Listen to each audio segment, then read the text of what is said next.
Hello, my name is Laura Mosqueda, and I'm delighted that we can show you what the next phase of your training could look like. Keck School of Medicine, we pride ourselves on challenging paradigms and thinking outside of the box. The amount of exposure that we get as students at LA County and Keck and all these different sites is incredible. The training you get here is as hands-on as it could be. Good morning, Mr. Reed. Oh, do you have the CT scan? Yeah. Let's pull up that CT scan. So this is the CT scan from the first day. We take on the toughest challenges, the toughest cases. We take on the biggest questions for research to try and make a difference and improve human health. We are smack in the middle of it all, right here in this health sciences campus.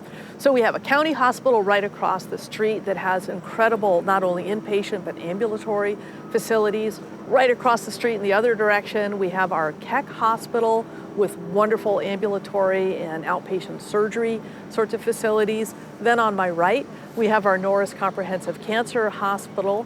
And then just across the street, we have our major research buildings too.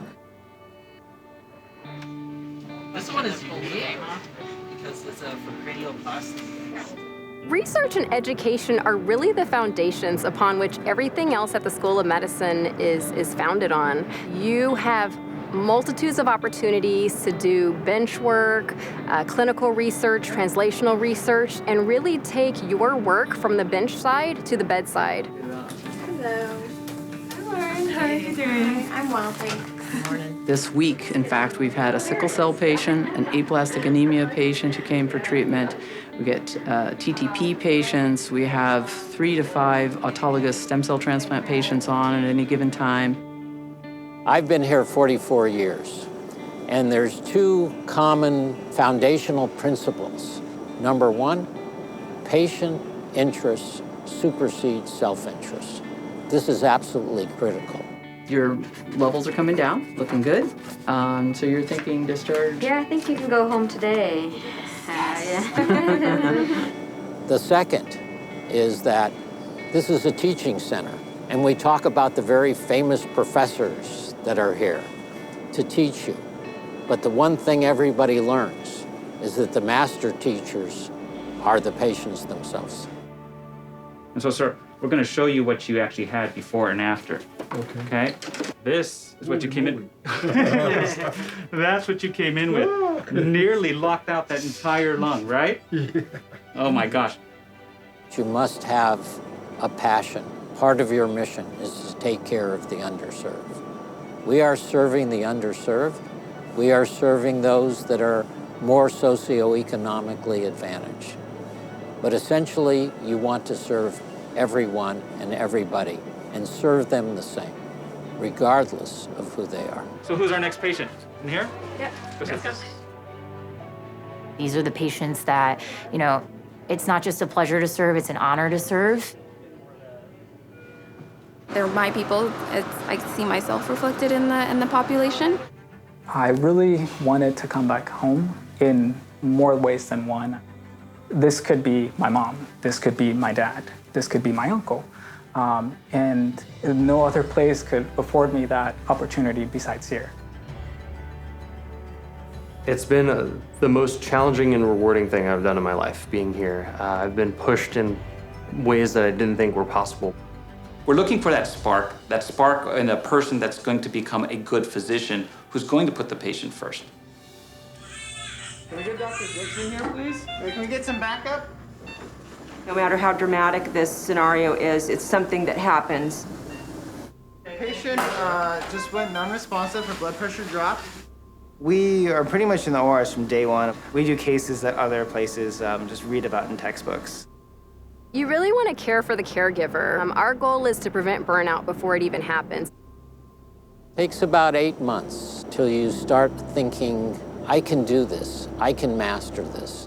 Do you see anything worrisome at all? Anything new? No, I don't. This is not a movie, this is for real. Can you show us 2 fingers? It's really important that not only do they listen to what the attending has to say, But equally important, the attending needs to listen to what the resident has to say. Show me where your pain is. We're here to learn. There's no dumb questions ever. We really want an inclusive environment where you can be the thought and the change leader on our campus.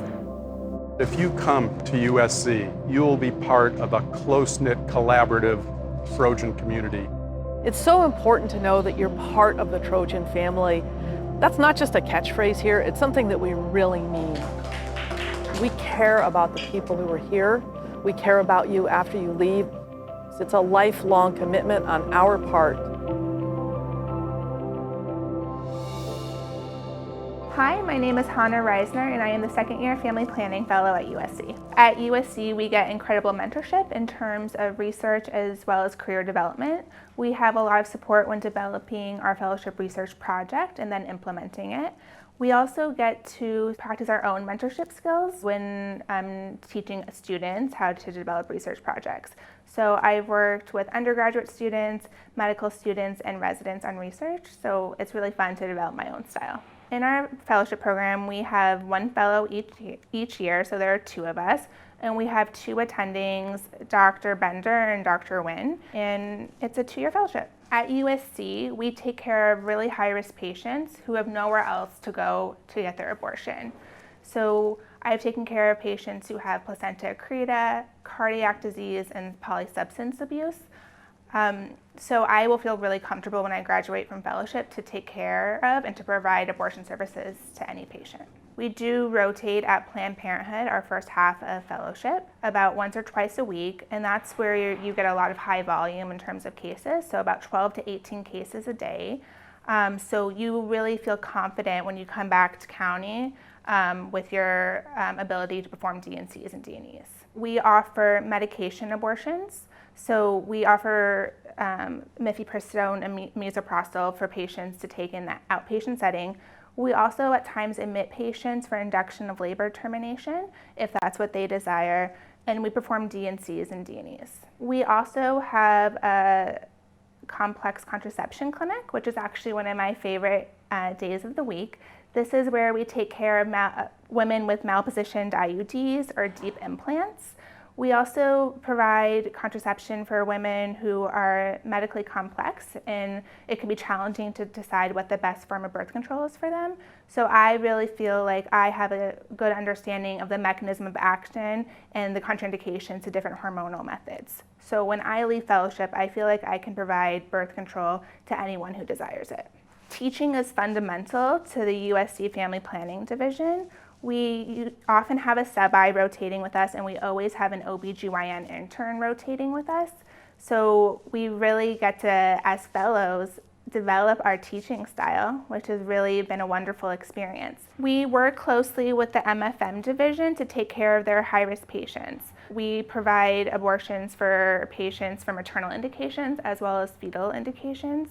So it's really nice to have that close working relationship with them. We also take care of a lot of incarcerated women, which is really a unique experience, and to provide them the services that are essential. In California, especially in Los Angeles, there's no shortage of physicians who can provide abortions. However, there is limitations to what different clinics can do for their complex patients.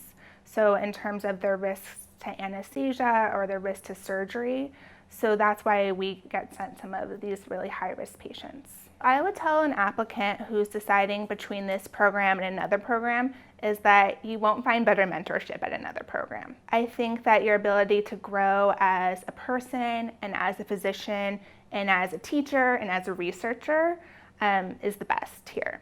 I also think that our patients are very unique and extremely high risk, and that's what you want in fellowship. You want to be able to take care of the most complex patients now, and that way, when you graduate from fellowship, you feel like you can do anything. We design our fellowship project entirely with the help of our mentor. I've just finished my first year of fellowship, so I plan to implement it in the next couple months. Our job is very rewarding.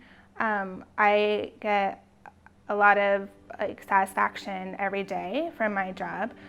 I can tell when a woman walks into my exam room that she is relieved when I tell her I can help her have a safe abortion. Once you've done a residency or a fellowship here, you are ready for the next phase of your career. And that might be going into clinical practice, it might be going into academia, it might be going on for more training. Whatever it is, be assured that you are going to be the most well-prepared person possible for that next part of your career.